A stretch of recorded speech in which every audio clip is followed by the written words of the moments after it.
Hoje é a lição 119, o título é Fortaleza. Sabendo que a tribulação produz fortaleza, Paulo, Romanos, capítulo 5, versículo 3. Quereis fortaleza, não vos esquiveis a tempestade. Muita gente pretende robuster-se ao preço de rogativas para evitar o serviço áspero.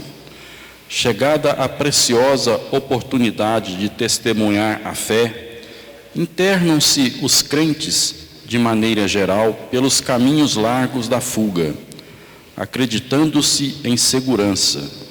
Entretanto, mais dia, menos dia, surge a ocasião dolorosa em que abrem falência de si mesmos. Julgam-se, então, perseguidos e abandonados. Semelhantes impressões, todavia, nasce da ausência de preparo interno. Esquecem-se os imprevidentes de que a tempestade possui certas funções regeneradoras e educativas, que imprescindivelmente não menosprezar. A tribulação é tormenta das almas. Ninguém deveria olvidar-lhe os benefícios. Quando a verdade brilhar no caminho das criaturas, ver-se-á que obstáculos e sofrimentos não representam espantalho para os homens, mas sim quadros preciosos de lições sublimes.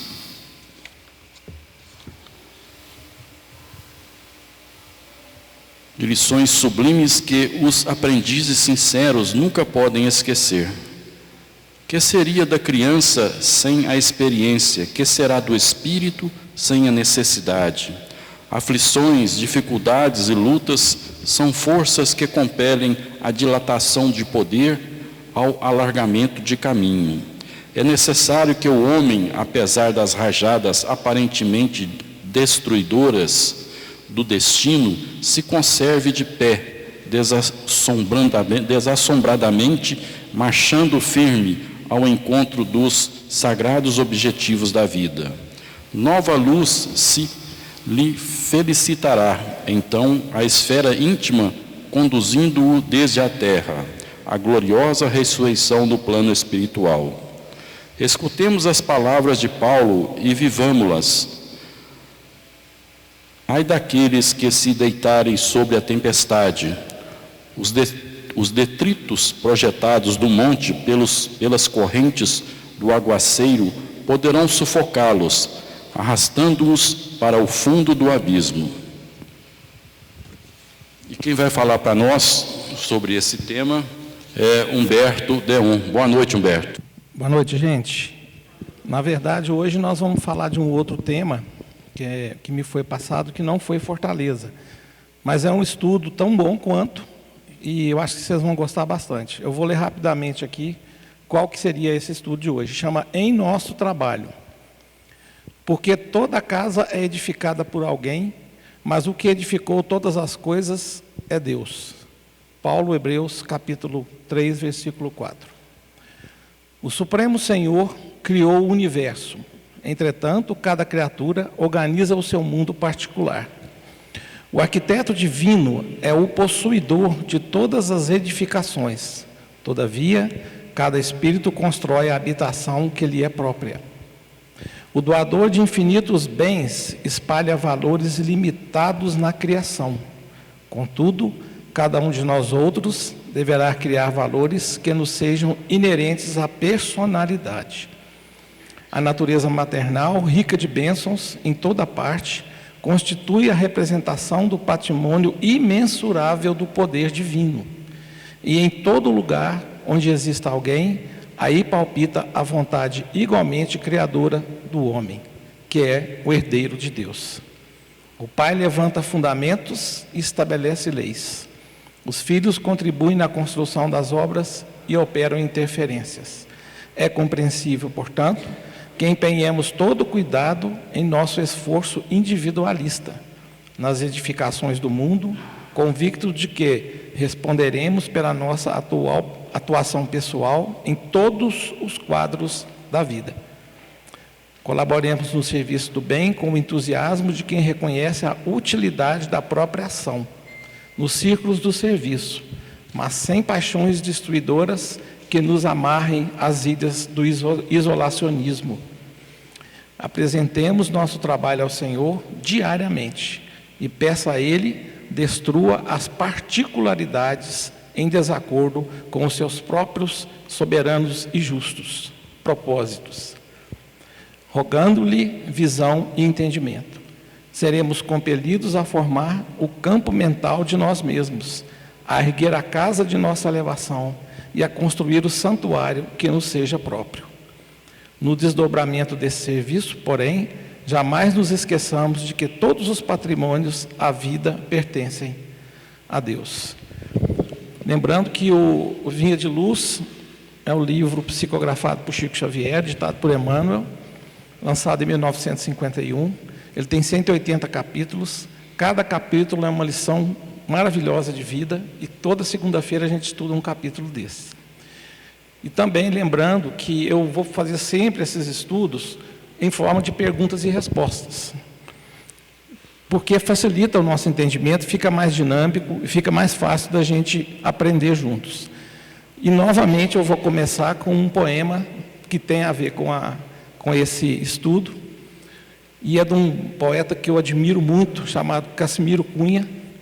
Ele morreu muito novo, ele nasceu no Rio de Janeiro, em Vassouras, em abril de 1880, e desencarnou num acidente de bonde, em 1914. Portanto, ele faleceu 17 anos antes do Chico lançar o Parnaso de Além Túmulo, que foi o primeiro livro dele com os 50 poetas mortos, que eu já falei dele aqui, né? Essa poesia, especificamente, está no livro Caridade, lição 17. Ela se chama Na Jornada da Luz.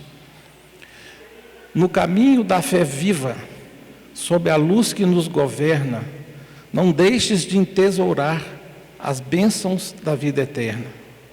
Assim também, vida fora, as graças e os dons divinos principiam levemente nos serviços pequeninos. Um gesto de caridade apaga muitas feridas. Um minuto de evangelho pode salvar muitas vidas. Quem se propõe a atingir virtude, glória e beleza, encete a ramagem santa na pequena gentileza. É muito bonito, né? Vamos lá.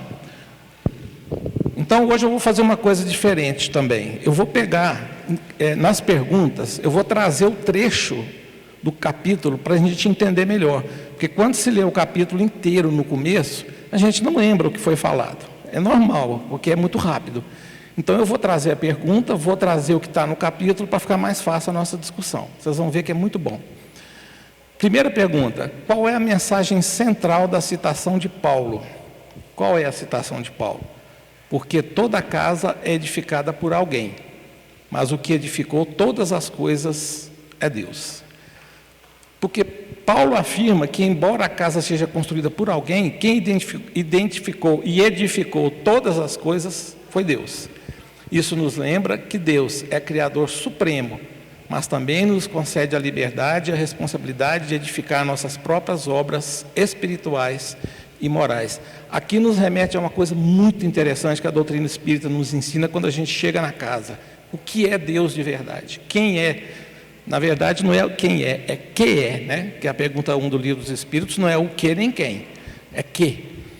E aqui ele mostra claramente que Deus é essa inteligência suprema, Deus é o Criador de tudo, Deus é o princípio de tudo, e Ele nos deu aqui a maior das responsabilidades que a gente poderia ter, a escolha. Aqui vai direto no livre-arbítrio. Ele criou tudo, Ele edificou tudo, porém, somos nós, pelas nossas escolhas, que vamos construir nossa própria obra espiritual e moral. Então, gente, dentro da filosofia espírita, dentro das nossas obras, você não vai encontrar nenhuma condição de terceirizar problema nenhum para ninguém. Não tem como você colocar culpa, raiva, remorso, revolta, qualquer coisa para os outros. A gente olha para a gente mesmo, porque desde o início dos tempos a escolha nos foi dada. Olha como é que muda a configuração. Aí você desconstrói de imediato o Deus punitivo. Aquele Deus que vai me castigar, aquele Deus que vai me punir, aquele temor a Deus que se usa muito. Nenhum dessas afirmações tem sentido. Porque somos nós conosco mesmos. É quando nós erramos e não pecamos, na verdade, nós erramos, nós nos arrependemos, nós vamos reparar. Olha como é que a justiça divina é muito mais completa dessa forma. Eu vou me ver comigo mesmo. Eu vou reparar aquilo que eu fiz. Eu não tenho que culpar ninguém. Deus não é um velhinho de barba sentado num trono com um cajado julgando as pessoas. Isso não existe. Gente, se Deus quiser... Outro dia eu vi o Zé Amaral falando aqui, eu achei muito interessante. Deus não tem tempo para querer as coisas para a gente não, gente. A gente que tem que querer. É um chavão usado corriqueiramente na nossa linguagem, principalmente em Minas, mas que não tem sentido quando você constrói a imagem real de Deus. Então aqui a primeira lição que fica, ela é clara. Deus construiu tudo, mas nós temos a escolha para edificar as nossas próprias obras. Segunda pergunta: se Deus criou o universo, por que Emmanuel diz que cada criatura organiza seu mundo particular? Qual que é a citação da obra que Emmanuel fala isso? O Supremo Senhor criou o universo, entretanto, cada criatura organiza o seu mundo particular. Qual que é a resposta? Porque cada espírito, usando o livre-arbítrio, molda a sua própria vida, pensamentos e atitudes. No mundo íntimo que habitamos, é reflexo de nossas escolhas. No mundo íntimo aqui é muito interessante, né? A gente acha que engana os outros, mas você não vai enganar a sua consciência, você não vai enganar a espiritualidade. No nosso mundo íntimo, ele vai ser reflexo das nossas escolhas. Olha que interessante isso. Então, se eu estou aqui hoje e vou perceber por essa fala nossa aqui, que eu tenho questões íntimas minhas, que só eu julgo, que só eu sei, a minha consciência sabe, a espiritualidade sabe, e que não são boas, o que a gente tem que fazer? Começar a trabalhar os vícios morais, as atitudes, a forma de tratar as pessoas, como nós vemos a vida, como é que a nossa relação com o dinheiro, como é que a nossa relação com as pessoas menos favorecidas, com pessoas trans, com pessoas negras, com pessoas advindas das maiores, de qualquer parte do mundo que sofra qualquer discriminação por ser o judeu, enfim, não interessa. Como é que está essa relação íntima com a gente mesmo? Aqui está claro, Deus construiu tudo, mas aqui a escolha vai ser nossa. E nós podemos chegar nesse nível de detalhe com a gente mesmo. O que eu estou construindo para a minha vida espiritual? Quais os valores morais que eu tenho hoje na minha vida? Gente, não existe meia honestidade, não. Uma pessoa honesta ela não é. Ponto final. Independe do valor material do que está sendo feito. Se não fez de uma maneira honesta, não é honesto. Se segue, compartilha, divulga, briga e fala para uma pessoa comprovadamente desonesta, mensagem você está passando? Uma pessoa comprovadamente homofóbica, você também é? Ah, não sou não, mas você está seguindo as ideias de uma pessoa assim. Tudo isso é construir as nossas próprias obras espirituais e morais. 3. O que significa cada espírito constrói a habitação que lhe é própria? Vou resgatar a citação. O arquiteto divino é possuidor de todas as edificações. Todavia, cada espírito constrói a habitação que lhe é própria. Representa a lei de causa e efeito. Colhemos as consequências do que edificamos em nossa consciência e em nossas ações. Criamos o ambiente espiritual onde habitaremos. Não adianta, gente, não vai plantar uva e colher melancia. Isso é a coisa mais certa que existe. Eu vou colher aquilo que eu plantei.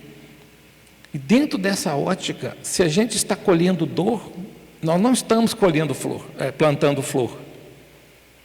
Se nós estamos colhendo dor há muito tempo, precisa fazer um exame de consciência para ver aonde está. Falar de dor dentro da casa espírita é um negócio muito bacana, porque desconstrói um monte de conceitos errados que a gente traz de uma vida inteira.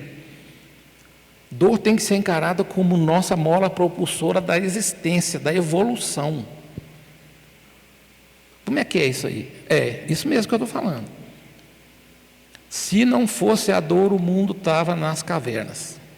A gente repete isso aqui muito porque é um fato. Por que eu quero dizer isso? Você agora, que está aí sentindo uma dor muito forte, está aqui na casa querendo ajuda, e vai encontrar ajuda aqui. Essa dor está te machucando, você não sabe o que fazer com ela, ou comete a insanidade, olha o que eu vou falar, a insanidade de fazer sempre a mesma coisa e querer um resultado diferente. Se aquela dor está aí, você está sempre falando a mesma coisa, essa dor não cura, não vai curar, ué. Não vai curar. E aí tem 3 pequenas fases para a gente poder entender a dor e fazer a dor ser essa nossa mola propulsora, para a gente aliviar o coração. Porque essa dor causa angústia, muitas vezes, ela causa sofrimento, a gente ainda agrega nela, revolta, por exemplo, com Deus, que não tem nada a ver com essa dor. Porque Deus não nos criou para sofrer, gente, tem que tirar esse conceito da cabeça. Deus nos criou para ser felizes. Então, entender, eu estou sentindo dor agora, está doendo aqui, ó. Cara, da onde está vindo? Da onde está vindo essa dor? Por que eu estou sentindo essa dor? Entenda. Ah, porque eu tive um comportamento errado, porque eu cometi um ato errado e está me doendo, então muda o ato. A partir do momento que eu entendi o motivo, isso funciona, gente. Isso não é conversa, isso funciona. Depois que você entendeu, e muitas vezes a gente leva tempo para entender o sentido de uma dor conosco, porque a gente não está vendo. Nós não temos esse raciocínio com a fé raciocinada, nós não estamos usando a razão, nós só estamos sentindo a emoção da dor. Entendeu por que é? Entendeu da onde veio? Aí você vai tomar atitudes na sua vida para mudar aquela dor. Ah, está me doendo porque eu tratei uma pessoa mal no meu trabalho. Está me doendo. Vai lá e pede desculpa. Simples assim.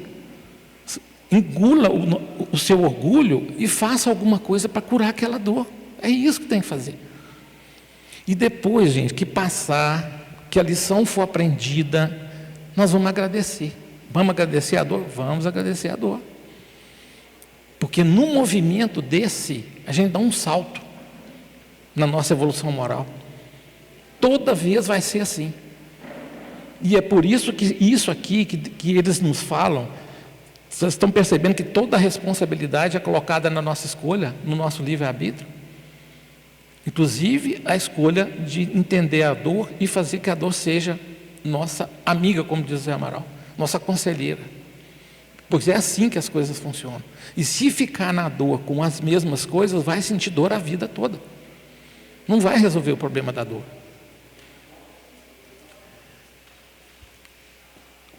Qual a relação entre bens infinitos que Deus doa e os valores que precisamos criar entre nós? Essa não tem um trechinho específico no texto, mas a resposta é sim. Deus oferece as oportunidades e recursos, vida, inteligência, leis universais, mas cabe a nós transformarmos em virtudes, aprendizados e obras de amor. O que nós acabamos de falar da dor? Vamos fazer uma pequena reflexão aqui, bem rapidinho. Cada um pense naquilo que acha que está errado no seu comportamento. Lógico que ninguém vai falar nada. Cada um pense numa coisa que não está correta no seu. E se a gente conseguir edificar uma ação nossa, deliberada, consciente, para tentar neutralizar aquele vício moral, aquele comportamento que não é correto, por exemplo, a maledicência, que é uma das piores coisas que existem. Eu vou falar mal do outro sem conhecer, né? Aí vem aquela famosa, os 3 crivos famosos de Sócrates, né? Vocês já devem ter ouvido falar, não sei se já ouviram falar, especificamente sobre a maledicência. Então eu estou dando o exercício e estou dando a solução. São 3 coisas. Se não for verdade, não fale. Se não tiver utilidade, não fale. E se não tiver bondade, não fale. Eu garanto que mais de 90% do que a gente fala sem pensar, nós vamos deixar de falar. Isso aqui é um antídoto contra a maledicência. E são coisas que aqui no texto fala claramente, que nós vamos edificar na nossa consciência, gente. Nós estamos vivendo um momento de politização, de muito radicalismo, de muito ódio, de coisas absurdas e de muita mentira. É a primeira desses filtros de Sócrates, que é a verdade. Tem dúvida se aquela coisa é verdade? Não fale, não propague, não compartilhe, não curta em rede social, não divulga. Simples assim. Tem dúvida, não faz. Porque mentira é igual fogo propagado com vento. Com a velocidade da internet, ela propaga no mundo inteiro em segundos. E a reparação dessa verdade, muitas vezes não consegue alcançar as pessoas. Então, quando a gente vê que Deus fala, que Emmanuel fala sobre edificar as nossas ações, é esse tipo de coisa. Eu estou falando mal de alguém que eu nem conheço? Reflexão para todos nós, gente. Eu não estou isento de nada que eu estou falando aqui. Eu sou uma pessoa invejosa? Voltando no Leandro Carnal. Inveja é a tristeza que eu sinto pelo sucesso do outro.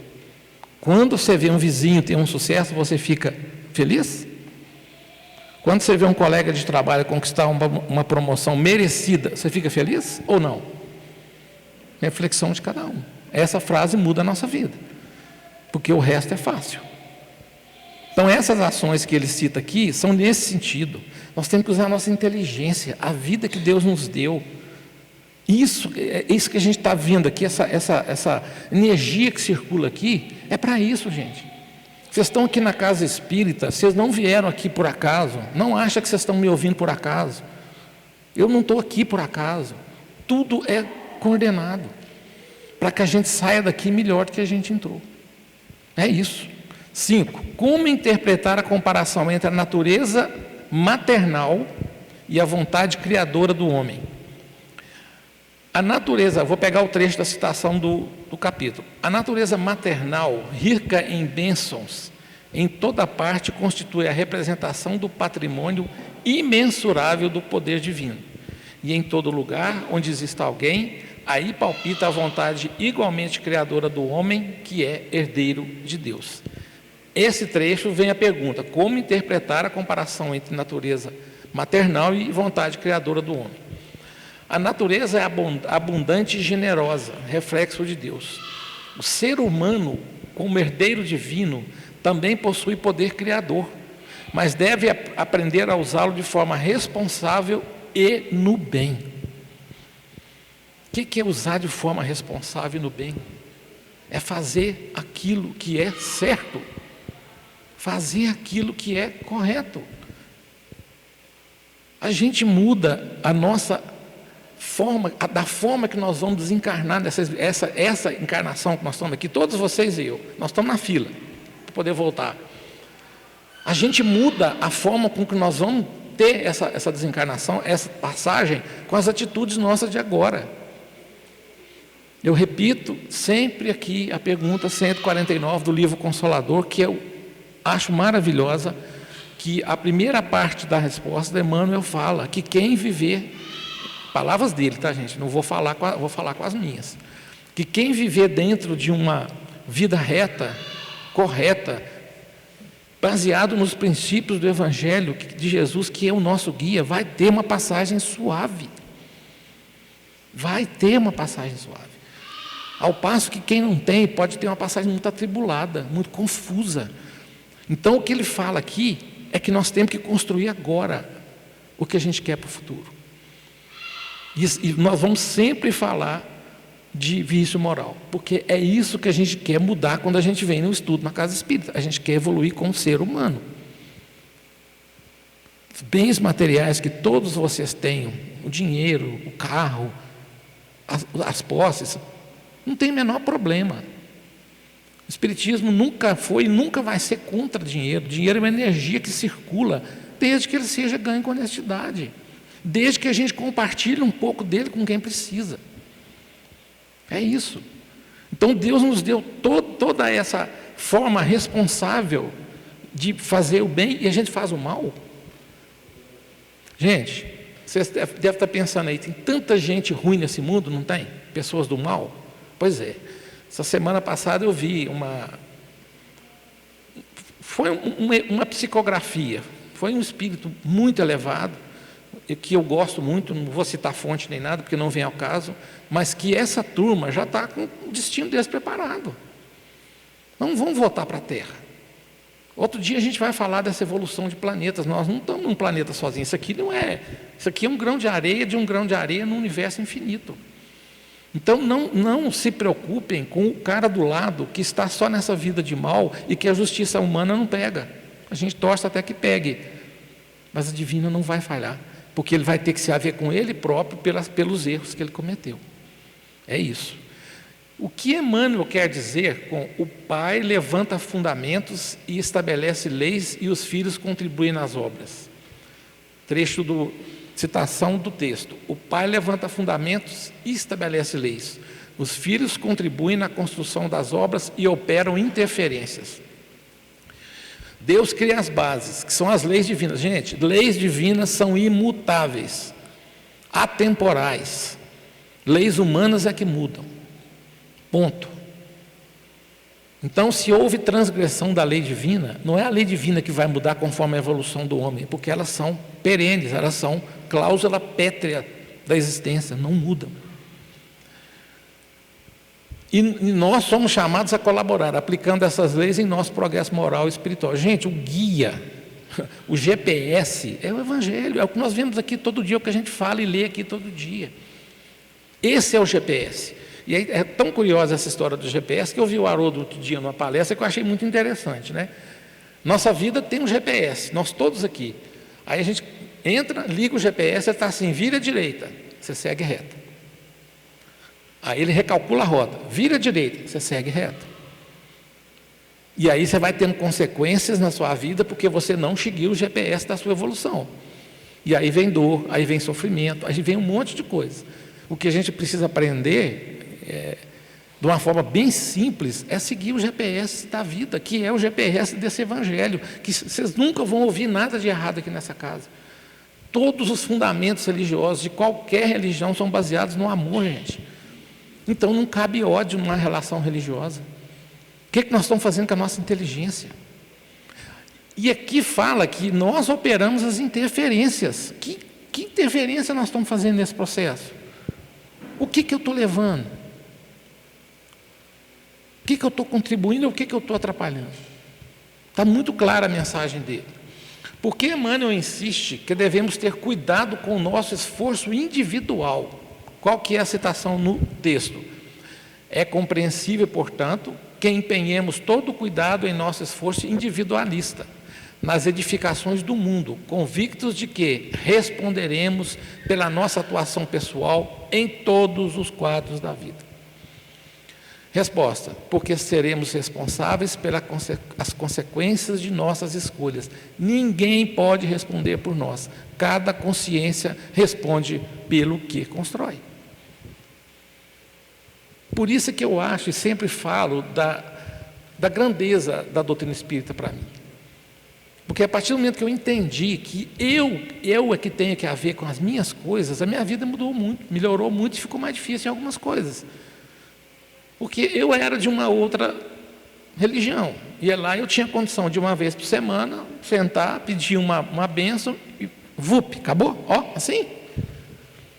Aí durante a semana a pessoa continua fazendo tudo de errado que ela tinha. Isso tem sentido, gente? Isso não tem o menor sentido. O que tem sentido é eu me arrepender, eu enxergar isso aqui dentro da casa, e a partir do momento que eu saio por aquela porta, eu saio com outra atitude. É isso que muda. Eu costumo dizer assim, quaresma, né? Eu vi muita coisa, achei muito interessante. A pessoa passa 40 dias sem beber cerveja. Aí no sábado de aleluia, cai de bêbado. O que adiantou isso? que adiantou? O que nós temos que fazer, oferecer para Deus, não é dor e sofrimento e joelho no milho, não. Tem que oferecer coisa boa. A nossa melhora, a nossa evolução moral, aumentar a nossa caridade, ser justo, ser benevolente, ser caridoso, ser fraterno, ser verdadeiro, ser tolerante, divulgar só o bem. Pega os 3 crivos de Sócrates, que não vai mudar a vida das pessoas. Pega esses 3 crivos, traga isso para dentro da sua vida. Vocês vão ver como é que a coisa vai mudar. Porque a partir dali, eu tenho obrigatoriamente uma evolução moral na minha vida. Obrigatoriamente. O que significa colaborar no bem sem paixões destruidoras? Citação: colaboremos no bem com o entusiasmo de quem recebe a utilidade da própria ação, nos círculos do serviço, mas sem paixões destruidoras, que nos amarrem às ilhas do isolacionismo. Significa trabalhar com equilíbrio e amor, sem egoísmo, orgulho ou fanatismo, que geram isoladamente e afastam a verdadeira fraternidade. O que eu falei dessa divisão, dessa cisão que está existindo hoje? Fanatismo religioso misturado com política. Bate frontalmente com o que o Emmanuel nos fala aqui. Frontalmente. Onde tem fanatismo, gente, tem extremos. Onde tem fanatismo, tem irracionalidade, tem ódio. Como que pode a gente usar esses tipos de termos falando que é cristão? Como que pode? Jesus foi puro amor, gente. Jesus foi pura bondade. Como é que você usa Jesus Cristo para falar de uma coisa divulgando ódio? E olha o que está aqui, gente. Egoísmo, orgulho ou fanatismo. É os 3. O que é egoísmo? Tudo para mim. Tudo para mim e nada para o outro. O orgulho é aquilo que não nos deixa mudar muitos dos nossos vícios morais. É muito interessante isso. Quando você, por exemplo, teve uma discussão com seu filho, alguém bem próximo da família, e você depois percebe que você estava errado. Qual que é a reação que a gente tem? O que não nos deixa tomar a atitude correta? Orgulho. Eu não vou me rebaixar. Ele é meu filho, ele tem que entender que eu sou o pai dele e o que eu falei acabou. O que é isso? A maioria de nossos, a maioria não, é exagero, mas muitos dos nossos filhos são os espíritos mais antigos que a gente. O meu filho é muito mais antigo do que eu. Eu já tive essa comprovação. Isso é só para a gente mudar a lógica na nossa cabeça. Então, enfrentar o orgulho é uma missão hercúlea. Quando você quebra uma barreira dessa, você sente aquela coisa no peito assim, puxa vida, doeu, mas levei porque era meu. É isso que ele nos fala aqui. Então, gente, fanatismo não bate com fraternidade. Orgulho não bate com bondade. Egoísmo não bate com benevolência, com caridade, com fraternidade. Fica parecendo que a gente está aqui repetindo as mesmas coisas, mas são as mesmas coisas. E aí a gente escuta as mesmas coisas e toma as mesmas atitudes e quer que mude. É insanidade. Pega nem que seja uma pontinha do que vocês ouviram aqui hoje, cada um de vocês, leva para fora e trabalha. Começa esse processo. Emmanuel diz isso, gente, um passo de cada vez, um compromisso que eu, por exemplo, tenho comigo e falho muito, mas eu tenho comigo. Eu quero ser hoje um ser humano melhor do que eu fui ontem. O que eu fiz ontem, o que eu fiz hoje que eu não fiz ontem de melhor? Como é que a minha cabeça está funcionando em cima de tudo isso que eu aprendi? Como é que vai ser a minha morte? Sua morte, quer saber como vai ser a sua morte? Olhe como é a sua vida. É isso, simples assim. Por que Emmanuel recomenda apresentar nosso trabalho a Deus diariamente? Citação no texto: apresentamos nosso trabalho ao Senhor diariamente e peçamos a Ele, destrua as particularidades em desacordo com seus propósitos soberanos e justos, rogando-lhe visão e entendimento. Para que nossas obras sejam iluminadas pela vontade divina, evitando que caiamos em desvios egoísticos. Por isso que é diariamente que a gente precisa. E aí vem uma coisa que eu acho muito legal, assim, gente, orai e vigiai. É das frases que você mais escuta em centro espírita. Aliás, para todo lado, né? O que é o vigiai, gente? O que é o vigiai? O vigiai é extremamente complexo da gente fazer, apesar de ser simples. Mas você sabe por que é complexo? Porque suga a nossa energia, porque nós temos que fazer o tempo todo. O vigiar é vigiar meus pensamentos, as minhas atitudes, as minhas ações. E o pior, esse tipo de vício moral que eu falo aqui, gente, é uma praga. Você corta e nasce de novo. Você corta e nasce de novo. Vaidade, orgulho, egoísmo, são coisas que a gente corta e nascem de novo. Todo dia, igual grama quando chove. Por isso que nós temos que orar, e eu faço isso todo dia, porque é o refrigério, é o caminho, é onde eu busco aquela energia para dar conta da outra parte, que é o vigiar. Você acha que tem pensamentos ruins? Por que não muda? Nós temos 70 mil pensamentos por dia. Pensamento é igual à lei da física, você não coloca dois objetos materiais no mesmo lugar ao mesmo tempo. Pensamento é a mesma coisa, você não tem dois pensamentos juntos na sua mente. Tira aquele pensamento ruim e põe outro. É fácil? É possível totalmente. Porque é no pensamento que começa todo esse processo. Principalmente, gente, pensamentos ruins, pensamentos obsessivos, podem ser seus, como podem ser de obsessores. Se você estiver abrindo portas para a obsessão, vem esses pensamentos, eles vão plasmar na sua vida, eles vão virar coisas ruins na sua vida. Ao passo que, se fizer o contrário, vão virar coisas boas na nossa vida. Acreditem, o pensamento tem um poder. Nós não vamos falar de pensamento aqui um dia, porque gasta 1 hora para falar só de pensamento. Mas acreditem, o seu pensamento está moldando o que está acontecendo perto de você. Se tem pensamento ruim, se tem pensamento negativo, se tem pensamento de desonestidade, se tem pensamento de sexualidade baixa, de pornografia, tira da sua vida. Está abrindo uma porta muito perigosa para obsessores. E isso eu já vi em reunião mediúnica muitas vezes. Não estou aqui falando da teoria do livro, eu estou falando da prática espírita, que a gente vê na casa praticamente todo dia. O que significa pedir a Deus que destrua as particularidades em desacordo com os seus propósitos? A citação: apresentemos nosso trabalho ao Senhor diariamente e peçamos que Ele destrua as particularidades em desacordo com os propósitos soberanos e justos, rogando-lhe a visão do entendimento. Resposta: é um convite à humildade, reconhecer nossas falhas e pedir que Deus nos oriente, purificando nossos sentimentos. Eu gosto muito de uma coisa que eu faço todo santo dia. Eu caminho todo dia 7 quilômetros de manhã. Todo dia eu faço as minhas orações, eu faço as minhas meditações e eu peço à espiritualidade que me ilumine, que me guie, que me dê sabedoria, que me dê discernimento. É diferente do jogador de futebol, né? Deus me abençoou e eu marquei o gol. O outro lado não tem Deus, não. Deus interferiu na vida. Então, o que nós vamos pedir é para a nossa melhora. E peça, gente, o Sérgio fala aqui nos eventos nossos, igual foi sábado agora, de entrega da cesta das famílias. Peça isso com fervor, com vontade. Você tem que lembrar que para cada um de nós aqui tem pelo menos 4 espíritos aqui, ó, do nosso lado. Que nós temos um espírito protetor que está velando por nós. Como? Na intuição. Eu peço sempre, me intua, me dê energia, me dê força para fazer aquilo que eu tenho que fazer, independente do meu orgulho não querer, que a minha vaidade não quer deixar, que o meu egoísmo não quer deixar. Vocês vão perceber que libertação é uma coisa dessa. Prestem atenção se for evoluindo o pensamento nesse sentido. Sua vida começa a mudar. Pensamentos que você tinha desaparecem. Você tem que vigiar, porque volta.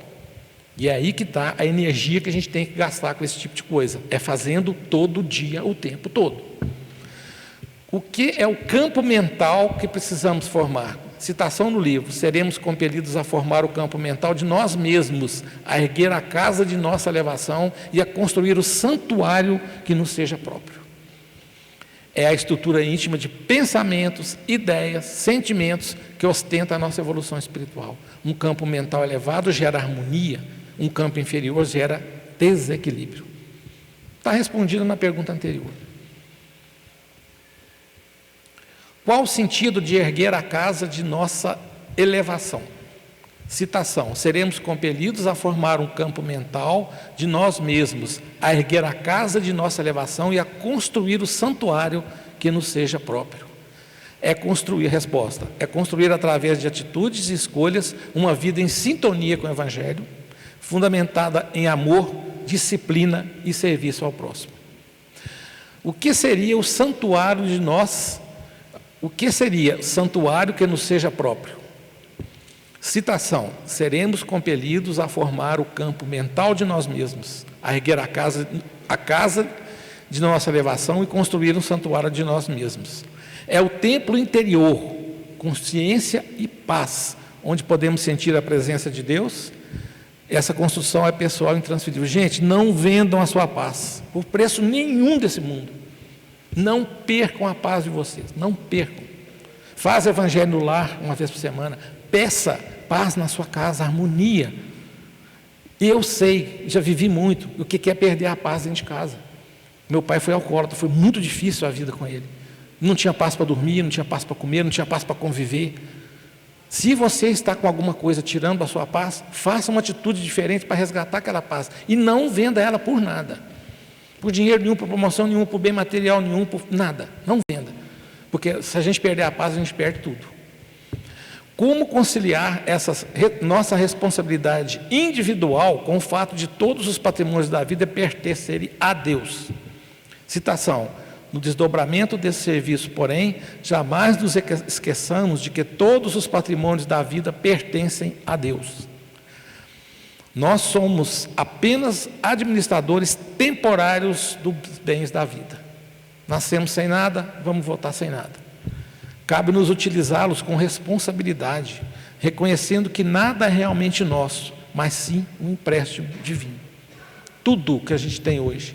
Tem uma fala do Chico que é muito interessante. Você tem materialmente o que você precisa, você tem o dinheiro que você precisa, hoje a sua vida é assim, você tem o que você precisa. Muita gente fica procurando coisas a mais, sabendo que ela já tem o que precisa. E a última pergunta: qual a aplicação prática desse ensinamento na nossa vida diária? Devemos trabalhar com disciplina, humildade e amor, lembrando que Deus fornece as bases, nós edificamos nossas escolhas, responderemos por nossos atos, mas tudo pertence ao Criador.